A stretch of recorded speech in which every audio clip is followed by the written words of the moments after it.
நம்ம இன்னைக்கு என்ன பதிவு பார்க்க போறோம் அப்படின்னா, யாருக்கு மிகச்சிறந்த ராஜயோகத்தை புதன் பகவானின் தசையானது வழங்கும் அப்படிங்கிறத இந்த பதிவில் தெளிவான விளக்கமாக பார்க்கலாங்க.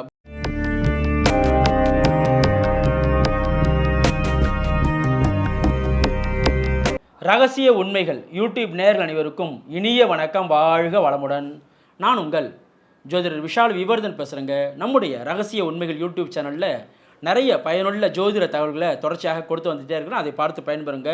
என்னிடம் ஜாதகம் பார்க்க ஸ்க்ரீனில் தெரியக்கூடிய நம்பர் மூலமாக வாட்ஸ்அப் மூலமாக ஆன்லைன் மூலமாக ஜாதகம் அனுப்பி ஜாதகம் பார்க்கலாங்க. புதன்னா என்னங்க? புதன்னா மாமன் காரகன், புதன்னா புத்தி காரகன். அப்போ ஒரு மனிதன் சிறந்த புத்தியோடு இருக்கின்றான் அப்படின்னா எந்த கிரகம் வலுவிழந்தாலும் புதன் மட்டும் வலுவிழக்கக்கூடாதுங்க. எதுவும் இல்லைனாலும் புத்தியை கொண்டாந்து பிழைக்கக்கூடிய ஒரு தன்மை நமக்கு இருக்கணும். அப்படிங்கிறப்ப புதன் தான் புத்திக்காரகன் அழைக்கப்படுகின்றார். புதன் தான் மாமனுக்கு அதிபதி. யாருன்னா புதன் தான் கல்விக்காரகன் புதன்க. அப்போ ஒரு ஜாதகத்தில் புதன் பலமாக இருந்தால் நல்ல ஒரு கல்வியில் தேர்ச்சி பெற்றவராக அவர் இருப்பார், நல்ல ஒரு புத்திசாலியாக அவர் இருப்பார் என்று சொல்லலாம். புதனை பொறுத்த வரைக்கும் இது போன்ற அக்கௌண்ட்ஸ், கணக்கு வழக்கு, ஆடிட்டிங், கம்ப்யூட்டர், கம்யூனிகேஷன், தகவல் தொடர்பு, மீடியா, இது போன்ற துறைகளுக்கெல்லாம் யாருங்க காரக கிரகம்? அந்த புதன் பகவான். அப்போ அந்த புதன் பகவான் யாருக்கு வலிமையாக இருக்குது? நடிப்புத்துறைக்கு புதன் தான் அதிபதி. புதன் சுக்கிரன் எடுத்தாலும் நல்ல சிறந்த நகைச்சுவை நடிகராக விளங்குறாங்கல்ல, அவங்களுடைய ஜாதகம் பார்த்தீங்கன்னா புதன் பலமாக இருக்கும். அப்போ புதன் தசை எந்த லக்னத்துக்கு சார் பெரிய ராஜயோகத்தை தரும்? அவர் எப்படி இருந்தால் நன்மை செய்வார், எப்படி இருந்தால் நன்மை செய்ய இயலாத நிலையில் இருப்பார்?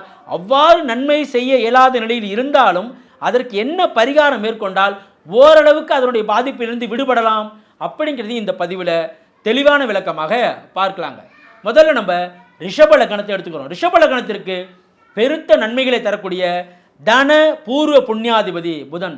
2 கூடியவர் அவர் தான், குடும்பாதிபதி அவர் தான். புதன் வந்தவுடனே குடும்பத்தையும் தன பிராப்தத்தையும் தரக்கூடிய தன்மைகளை ஏற்படுத்துவார். புதன் பகவானுடைய தசை. புதனுடைய தசை எத்தனை வருஷம்? 17 ஆண்டுகள். அவருடைய தசை 17, தொடர்ச்சியாக 17 ஆண்டுகள் தசை நடத்தக்கூடியவர் யாரு? இந்த புதன் பகவான். அப்போ 2க்கும் தன பூர்வ புண்ணியாதிபதி யாருங்க? இந்த புதன். ரிஷப லக்னத்திற்கு புதன் தசை மிகச்சிறந்த ராஜயோகத்தை வாரி வழங்கும். அவர் 2ஆம் வீட்டோடு தொடர்பு கொள்கின்றார், 5ஆம் வீட்டோடு தொடர்பு கொள்கின்றாரா அப்படின்னு பாருங்க. எந்த வீட்டோடு தொடர்பு கொண்டாலும் புதன் தசை நல்ல நன்மைகளை வழங்கும். எந்த நிலையிலும் புதன் பாவத்துவம் அடையக்கூடாது. பாவத்துவம்னா என்னங்க சார்? பாவ கிரகனுடைய சேர்க்கை. அது என்னென்ன பாவகிரகங்கள்? சனியோடு நெருக்கமாக இணைவது, ராகுவோடு நெருக்கமாக இணைவது, புதனுக்கு வேண்டாத எதிரி என்று சொல்லக்கூடிய செவ்வாயோடு புதன் இணைவது சிறப்பில்லை. புதன் செவ்வாய் இணைவு என்பது சிறப்பில்லை. புதன் 2க்கு 5 கூடியவர். செவ்வாயோடு இணைவது என்பது நல்ல நன்மைகளை தராது, மாறாக டெப்ரெஷன், மன அழுத்தத்துக்கு ஆட்படுத்துவார் அதனுடைய தசை. அப்போ புதன் எந்த நிலையிலும் எப்படி இருக்கணும்? தனித்துவமாக இருக்கணும். தனித்து இருக்கலாம். ப்ளஸ் குரு சுக்கிரனுடைய தொடர்பை பெறுவது நல்லது. ப்ளஸ் சந்திர அதியோகத்தில், பௌர்ணமி சந்திரனுடைய அதியோகத்தில் அவர் இருந்தால் மிகச்சிறந்த நன்மைகளை புதன் வழங்குவார் என்று சொல்லலாம். ரிஷப லக்னத்திற்கு. துலாம் லக்னத்தை பொறுத்த வரைக்குங்க, துலாம் லக்னத்திற்கு புதன் 9 கூடிய பாக்கியாதிபதியாக வருவார். 12 கூடிய அயன சயன போகஸ்தானாதிபதி அவர் யார்? புதன் தான். அப்போ துலாம் லக்னத்திற்கு புதன் தசை என்பது நல்ல ஒரு நன்மைகளை தரக்கூடிய திசையாக இருக்கும் என்று சொல்லலாம். ஆனால் ஒரு பாக்கியஸ்தானத்தோடு தொடர்பு கொள்வது என்பது நல்லது. லக்னத்தில் திக்பலமாக இருப்பதும் மிகச்சிறந்த நல்ல அமைப்பை கொடுப்பாரு. 12ஆம் அதிபதியாக இருந்தால் உடனே விரயத்தை கொடுத்துவாருன்னு எடுக்க வேண்டிய அவசியம் இல்லைங்க. 12ஆம் அதிபதி பாவத்துவம் அடைந்தால் தான்.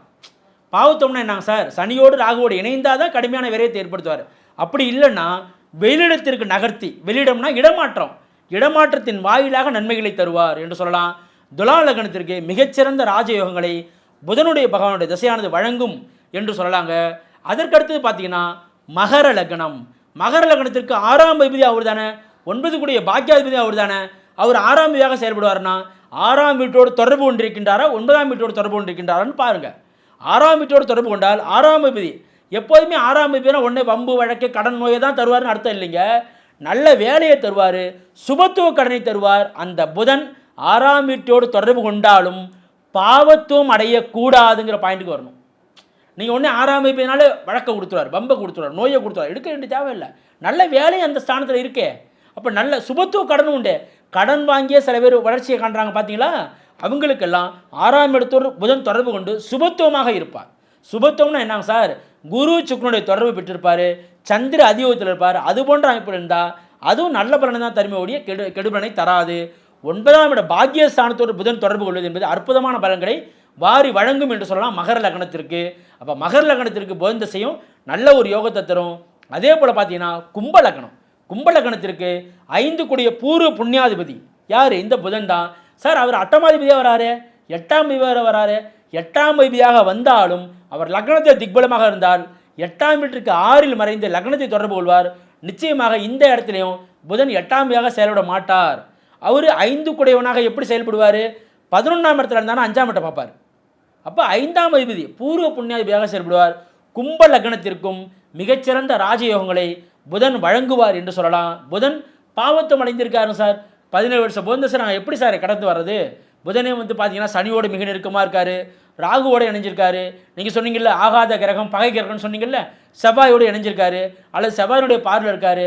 அப்போ இந்த தசை எங்களுக்கு போராட்டமாக தானே இருக்குது, எப்படி சார் இதை கடந்து வர்றது? இதற்கு என்ன எளிய பரிகாரம்?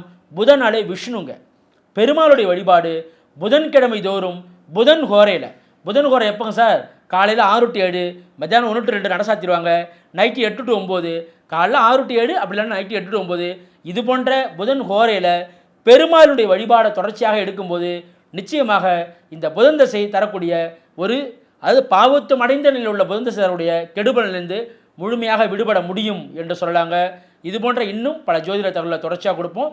நன்றி, வணக்கம். வாழ்க வளமுடன், வாழ்க வையகம், வாழ்க பிரபஞ்சம்.